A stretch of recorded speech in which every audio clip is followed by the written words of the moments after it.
Vincent Fish Cafaro was a mobster and protege of Anthony Fat Tony Salerno, a top lieutenant in the Genovese crime family until becoming a government informant and witness.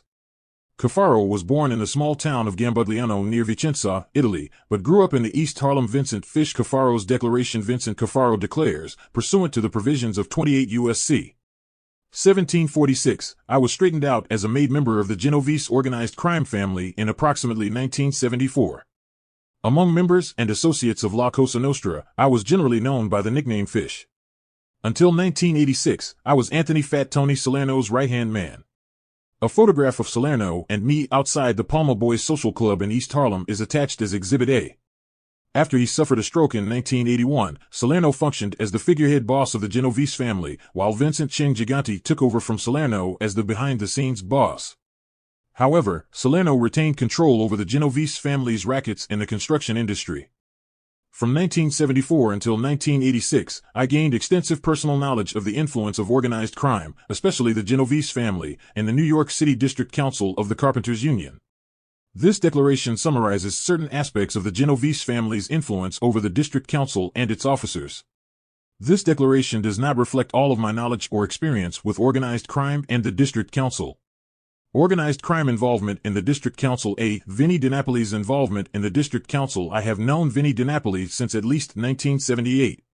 I sponsored him into the Genovese family as a member of Saverio Sammy Santora's crew. Before Vinnie DiNapoli became a made member of the Genovese family, he had been associated with the Lucchese organized crime family. I also know Louis DiNapoli, who is Vinnie DiNapoli's brother. I sponsored Louis DiNapoli into the Genovese family as well. Like his brother, Louis DiNapoli became a member of Sammy Santora's crew. Louis DiNapoli is also pictured in the photograph attached as Exhibit A. Santora's operations were headquartered in East Harlem, near East 116th Street. Santora's crew was often referred to as the 116th Street Crew, or simply 116th. Vinnie DiNapoli managed the Genovese family's interests in the District Council until about 1983. In particular, DiNapoli controlled Teddy Maritas, the former president of the District Council. DiNapoli obtained a great deal of payoff money through his influence in the District Council. This money was paid by contractors, who in return received preferential treatment from the Carpenters Union. DiNapoli also controlled certain drywall contractors, including Inner City Drywall and Cambridge Drywall. Vinnie DiNapoli often exercised his influence in the District Council through his brother, Louis DiNapoli, and through Louis Moscatiello. Louis Moscatiello is a Genovese family associate who reported to Vinnie DiNapoli. I saw Moscatiello in Fat Tony Salerno's social clubs a number of times.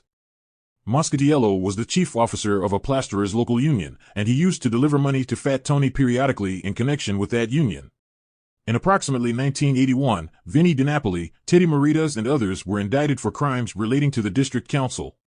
In approximately 1982, Vinnie DiNapoli approached me on the street in East Harlem and told me that he was worried about Teddy Maritas.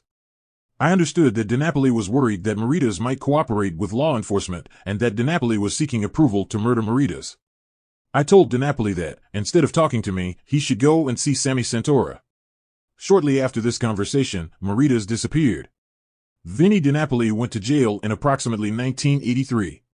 While he was in jail, Vinnie DiNapoli's rackets in the District Council were managed by Louis DiNapoli and Louis Moscatiello. Pete DeFeo's involvement in the District Council. Pete DeFeo, a capo in the Genovese family, also exerted influence over the District Council. DeFeo's crew is based downtown, in Little Italy.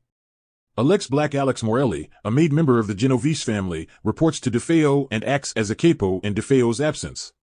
DeFeo's primary representative in the District Council was Marcello Svediz, a Carpenters Union officer who worked out of the Bronx. When I wanted to use Svediz's influence in the District Council on behalf of Fat Tony Salerno, I first had to obtain permission from DeFeo. Salerno, Louis DiNapoli, and I went to see DeFeo at a restaurant in Little Italy to seek permission to use Svediz's influence. Morelli was also present. DeFeo told Salerno that he should feel free to use Svediz. See, the District Council and the Convention Center 10. The Genovese family controlled the hiring of Carpenters Union members, first at the New York Coliseum, and then at the Jacob Javits Convention Center. Jobs at the Convention Center are very desirable because they involve easy work, overtime, and opportunities to make additional money through various rackets at the Convention Center. Many organized crime associates are given positions with the Carpenters Union at the Convention Center. Several different La Cosa Nostra families have influence at the convention center, but the Genovese family has primary jurisdiction over the convention center. I had considerable influence in determining who would be hired at the convention center for carpenters' union positions. Vincent Jimmy Angelino, a capo in the Colombo organized crime family, also exercised control over hiring carpenters at the convention center. Angelino controlled hiring at the convention center on a day-to-day basis, but I had the power to approve any major decisions. One of the organized crime associates for whom I obtained a carpenters' union position at the convention center was Nick Cirillo. Cirillo is related to Dominic Quiet Dom Cirillo, a Genovese family member. Nick Cirillo worked for me in my numbers rackets for several years, until I was forced to lay him off. When I laid him off, I got Cirillo a convention center job with the carpenters' union. My involvement in the district council while Vinnie DiNapoli was in jail, it became clear to me and Fat Tony Salerno that Vinnie DiNapoli was making a tremendous amount of money through the district council, but was not sharing that money with Salerno. By virtue of his position of authority over DiNapoli and the Genovese family, Salerno was entitled to a share of DiNapoli's profits. Because Vinnie DiNapoli had failed to give Salerno a fair share of DiNapoli's profits from the carpentry industry, Salerno authorized me to take over DiNapoli's rackets in the industry, including the district council. In approximately 1985, I began to take over. Onofrio Frankie the Zip Archimon, a member of the carpenters' union, was the primary person through whom I worked in the district council. At my request, Archimon set up a number of meetings with carpenters' union officers, at which I told those officers that I would be taking over the Genovese family's operations in the district council. One such meeting took place at a German restaurant on East 86th Street. Another meeting took place at a restaurant in the Bronx. Among the carpenters' union officers with whom I met were Marcelo Svediz, Benny Shepis, and Sam Palmenteri, all of whom were officers in the local union which had responsibility for the Bronx. Benny Shepis, who reported to Louis Moscatiello, was the delegate to the district council for the Bronx local. I directed Shepis to resign his position, and he did so. I also directed that my representative, Archimon, should be appointed to replace Shepis as delegate.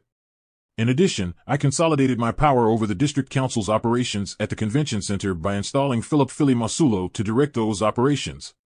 Masulo was an associate of the Genovese family, who reported to me. When Vinnie DiNapoli, who was still in jail, learned that I was taking over the district council, DiNapoli protested to Sammy Santora and Fat Tony Salerno, through his brother Louis DiNapoli. Vinnie DiNapoli protested that it was unfair to strip him of his rackets while he was doing time.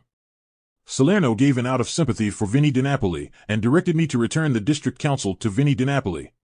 I followed Salerno's directions, and returned the district council rackets to Vinnie DiNapoli's control. Additional organized crime figures. Laborio Barney Balamo is a member of the Genovese family. I sponsored Balamo into the Genovese family, at his father's request. Balamo became a member of Sammy Santora's crew, and eventually became an acting capo who would take over from Santora as capo of the 116th Street crew. I knew Carmine Fiori to be an associate of the Gambino organized crime family.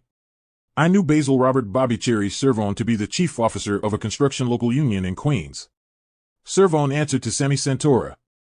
Servone visited Fat Tony Salerno at his social clubs around Christmas each year, bringing a gift of cigars for him. Organized crime influence over certain union officers. Frank McHale. In approximately 1985, when I took over the district council from Vinnie DiNapoli, I wanted to see to it that more associates of the Genovese family and other La Cosa Nostra families were hired for carpenters' union jobs at the convention center.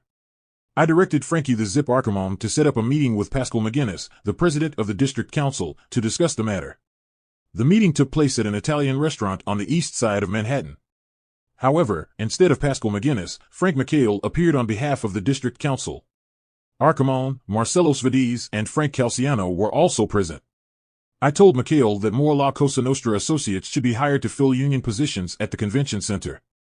McHale agreed to my request. Pascal McGinnis 24. After I met with McHale concerning hiring at the convention center, I still wanted to meet with Pascal McGinnis, as I had originally requested. Once again, I directed Archimon to arrange a meeting between me and McGinnis. I met with McGinnis at a restaurant on the Upper East Side of Manhattan. Philly Masulo and Frankie the Zip Archimon were also present. I told McGinnis, as I had told McHale, that more La Cosa Nostra associates should be hired at the convention center. McGinnis agreed. McGinnis also asked me whether the Genovese family would support McGinnis. I told McGinnis that if he behaved correctly and if he stayed away from the convention center, the Genovese family would continue to support him. See, other union officers. The Genovese family exercised influence over other carpenters' union officers as well. For example, Vinnie DiNapoli controlled Artie Giangrande, who was then an officer of the district council. Giangrande would occasionally visit Tony Salerno's social clubs. Vinnie DiNapoli first introduced me to Giangrande at the offices of Cambridge Drywall. Also, I had union-related dealings with Frank Calciano and Sam Palminteri, both of whom were carpenters' union officers who worked in the Bronx.